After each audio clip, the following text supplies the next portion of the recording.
Bonjour, nous sommes à nouveau dans les coulisses du BAPAT. Nous nous retrouvons actuellement pour interroger Franck. Franck, pouvez-vous vous décrire? Alors, je m'appelle Franck Malcognan, je suis formateur et coordinateur pédagogique. Ok. Que pensez-vous du BAPAT? Le BAPAT, c'est un diplôme très utile pour des personnes qui veulent développer un projet professionnel dans la formation, dans l'animation, pardon, plus exactement. Et donc, c'est l'étape supplémentaire après avoir fait un BAFA, une première démarche, pour vraiment développer un projet professionnel. Mais c'est pas quelque chose qui se fait à la légère. D'accord, ok. D'accord. Donc, qu'apporte le BAPAT aux jeunes que vous formez de votre point de vue? Alors, ça apporte une méthodologie. Ça permet de se structurer, d'approcher la thématique de l'animation d'une façon raisonnée, d'une façon réfléchie, et donc sortir d'une façon un peu occupationnelle dans laquelle on peut rapidement rester bloqué quand on est dans un cursus BAFA, et d'avoir une action qui soit peut-être plus éducative, plus structurée auprès de son public. Donc je pense que c'est essentiellement ça que ça permet, puisqu'on va avoir des compétences professionnelles développées qui sont celles de l'animation, mais pas que, qui sont aussi celles d'un salarié et de quelqu'un qui a investi dans un mouvement. Ok, d'accord. Et pourquoi vous êtes formateur et pas animateur? Parce que j'ai été animateur et que je suis devenu formateur pour justement transmettre la passion.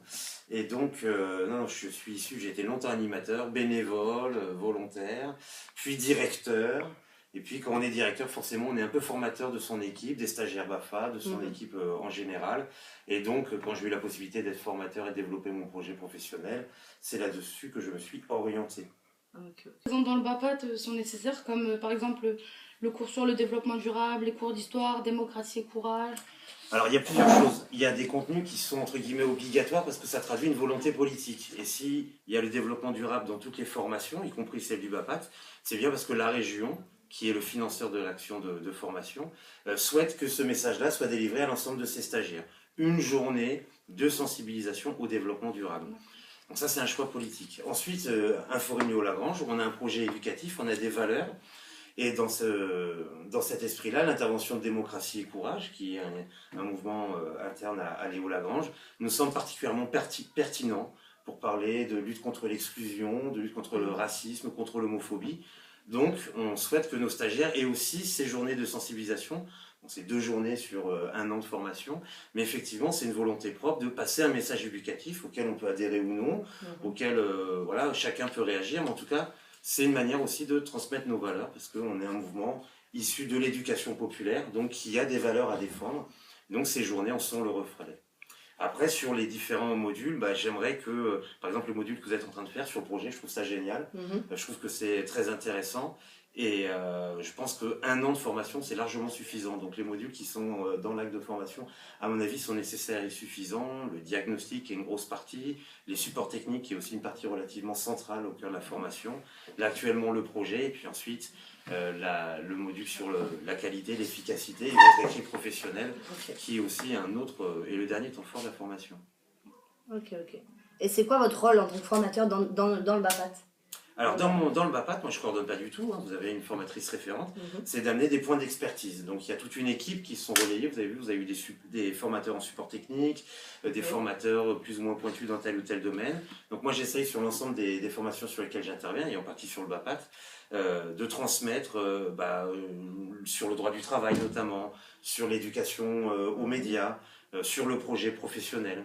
Donc, généralement, c'est avec la formatrice référente, Marie-Christine Derry, qu'on s'entend sur quel est le contenu le plus adéquat aussi au moment où j'interviens dans la formation, parce que je ne vais pas apporter la même chose au début, au milieu ou à la fin d'une formation.